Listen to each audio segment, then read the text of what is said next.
Praise the Lord. இந்த September மாதத்தில் 9ஆம் தேதியாகிய இந்த திங்கட்கிழமையின் காலை வேளையில் தேவ சமூகத்தில் வந்திருக்கிற ஒவ்வொருவரையும் கர்த்தர் தாமே ஆசீர்வதிப்பாராக. இந்த நாளிலும் நம்ம தியானிக்கிற கர்த்தருடைய வார்த்தை நம்முடைய பரிசுத்த வேதாகமத்தில் மத்தேயு எழுதின சுவிசேஷம் 6ஆம் அதிகாரம் 34வது வசனம். Matthew chapter 6 verse 34. ஆகையால் நாளைக்காக கவலைப்படாதிருங்கள், நாளைய தினம் தன்னுடையவைகளுக்காக கவலைப்படும், அந்தந்த நாளுக்கு அதினதின் பாடு போதும். அல்லேலூயா. கர்த்தருடைய வசனத்துக்காய் கர்த்தரை ஸ்தோத்திரிக்கலாமா?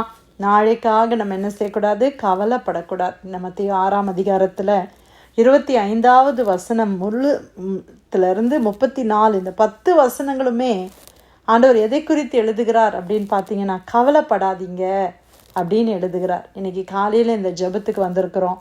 இந்த வாரத்தை நம்ம ஆரம்பிக்கிறோம். அநேக கவலைகள், அநேக காரியங்களை நம்ம யோசித்து கொண்டே இருக்கலாம்.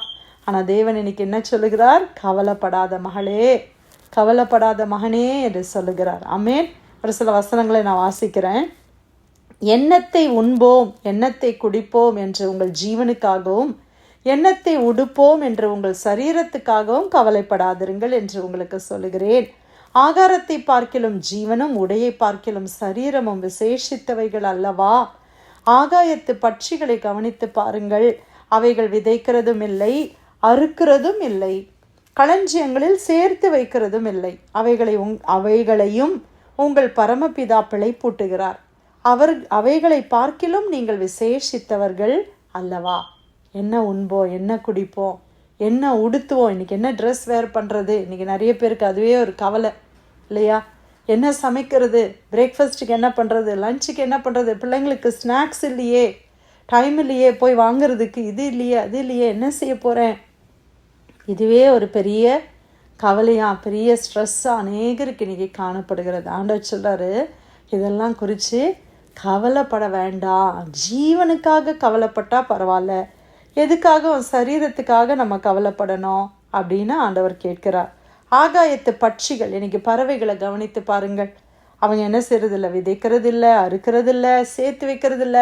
நம்ம நினைக்கிறோம், ஐயோ இந்த பிள்ளைங்களுக்கு எதுவுமே ஃப்யூச்சருக்கு நான் சேர்த்து வைக்கலையே, கோல்டு வாங்கலையே, அது வாங்கலையே, ரொம்ப விலை அதிகமாகிட்டே போகுதே, இப்படி அநேக கவலைகள். பறவைகளை பாருங்கள் என்று கர்த்தர் சொல்லுகிறார்.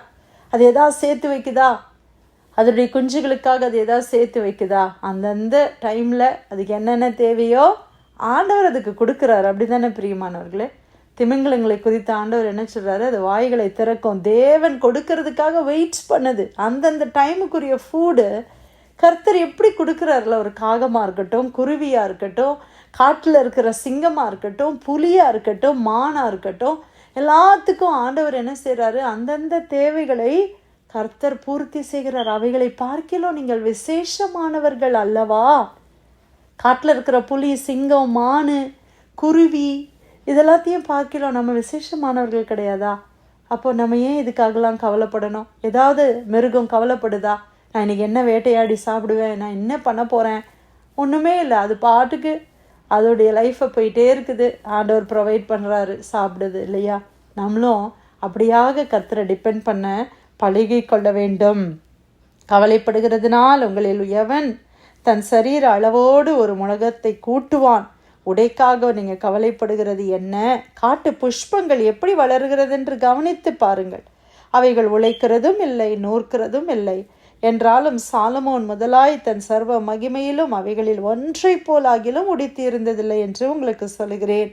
அற்ப விசுவாசிகளே, இன்றைக்கு இருந்து நாளைக்கு அடுப்பிலே போடப்பட்ட காட்டு புல்லுக்கு தேவன் இவ்விதமாய் உடுத்துவித்தால் உங்களுக்கு உடுத்துவிப்பது அதிக நிச்சயம் அல்லவா? நான் லாண்ட்ரி பண்ணலையே, என்ன பிள்ளைங்க போட போகிறாங்க அப்படின்னு யோசிக்கிறீங்களா? காட்டு புஷ்பங்களை பாருங்கள், அவங்க என்ன அழகா, எவ்வளோ பியூட்டிஃபுல்லாக காலையில் அப்படியே பூத்து குலுங்குது இல்லையா? பூக்கள் எல்லாம் பார்க்க ஆசையாக இருக்குல்ல? இதுக்கு அப்படியே ஈவினிங் ஆனால் அது வாடி போயிடுது. அதுக்கே ஆண்டவர் அவ்வளோ அழகாக அதை நடத்துகிறாருன்னா உங்களை நடத்த மாட்டாரா பிரியமானவர்களே? ஆகையால் எண்ணத்தை உண்போம், எண்ணத்தை குடிப்போம், எண்ணத்தை உடுப்போம் என்று கவலைப்படாதிருங்கள். இவைகளை எல்லாம் அஞ்ஞானிகள் நாடி தேடுகிறார்கள், இவைகளெல்லாம் உங்களுக்கு வேண்டியவைகள் என்று உங்கள் பரமபிதா அறிந்திருக்கிறார். இதெல்லாம் வேணும், இதெல்லாம் உங்களுக்கு கட்டாயம் வேணும். என்ன சாப்பாடு சாப்பிட்றது, என்ன குடிக்கிறது, என்ன நம்ம உடுத்துறது, இதெல்லாம் உங்களுக்கு வேணும்னு ஆண்டவருக்கு தெரியும். அவர் பரமபிதா, கர்த்தருக்கு தெரியும். முதலாவது தேவனுடைய ராஜ்யத்தையும் அவருடைய நீதியையும் தேடுங்கள், அப்பொழுது இவைகளெல்லாம் உங்களுக்கு கூட கொடுக்கப்படும். ஆமென். இன்னைக்கு முதல்ல நம்ம என்ன செய்திருக்கிறோம்? தேவ ராஜ்யத்தை தேடி தேவ சமூகத்தில் வந்திருக்கிறோம். நம்ம ஆண்டவரை தேடி, முதலாவது நம்ம கர்த்தரை தேடும்போது நம்ம கவலைப்படுற காரியத்தெல்லாம் ஆண்டவர் என்ன செய்வாராம்? அவைகளை கூட்டி கொடுக்கிற தேவன், நமக்கு எல்லாவற்றையும் அழகா செய்து கொடுக்கிற தேவன். இன்னைக்கு பாருங்க, நீங்கள் அதிசயமாக, நீங்கள் ஆச்சரியப்படக்கூடிய அளவில் என்னென்ன காரியத்தை குறித்து நீங்கள் கவலைப்பட்டீங்களோ, ஒருவேளை உணவாக இருக்கலாம், உடையாக இருக்கலாம், இல்லை நாளைய தினமாக இருக்கலாம், எப்படி இந்த பில் பே பண்ண போகிறேன், எப்படி மார்ட்கேஜை பே பண்ண போகிறேன், 9வது நாள் ஆயிடுச்சே, நாளைக்கு லாஸ்ட் டே, என்ன பண்ண போகிறேன், பிள்ளைங்களுக்கு டியூஷன் எப்படி பே பண்ண போகிறேன், இந்த காரியத்தை, இந்த கடனை எப்படி தீர்க்க போகிறேன், இந்த கிரெடிட் கார்டு டெட்டோடைய லாஸ்ட் டே வருதே, நான் எப்படி செய்ய போகிறேன் அப்படின்னு யோசிக்கிறீங்களா? கர்த்தர் எல்லாவற்றையும் அழகாய் செய்து கொடுப்பார். நம்ம அதிசயமாய் நடத்துகிற தேவன். ஆமேன். நாளைக்காக கவலைப்படாதிருங்கள். ஆகையால் இப்போ இதெல்லாம் நம்ம வாஸ்தம், இதெல்லாம் நம்ம விசுவாசத்தை பலப்படுத்தி இருக்கு. நாளைக்காக கவலைப்படாதிருங்கள். நாளை தினத்துக்காக கவலைப்படாதீங்க. ஃப்யூச்சரை குறித்து கவலைப்படாதீங்க. பிள்ளைங்க என்ன செய்ய போகிறாங்க, பிள்ளைங்களுக்கு எதுவும் நான் சேர்த்து வைக்கலையே, என்ன செய்ய போகிறோம், கவலைப்படாதீங்க. நாளைக்காய் கவலைப்படாதிருங்கள். நாளைய தினம் தன்னுடையவைகளுக்காக கவலைப்படும். அந்தந்த நாளுக்கு அதினதின் பாடு போதும். இந்த நாள்லேயே எவ்வளோ காரியத்தை நம்ம ஹேண்டில் பண்ண வேண்டியது இருக்குது. அது ஒவ்வொன்றா நம்ம ஹேண்டில் பண்ணுவோம். One by one step at a time. ஒரு அடி எடுத்து வைக்கலாம். ஃபஸ்ட்டு ஒன்று, அதுக்கப்புறம் அடுத்தது.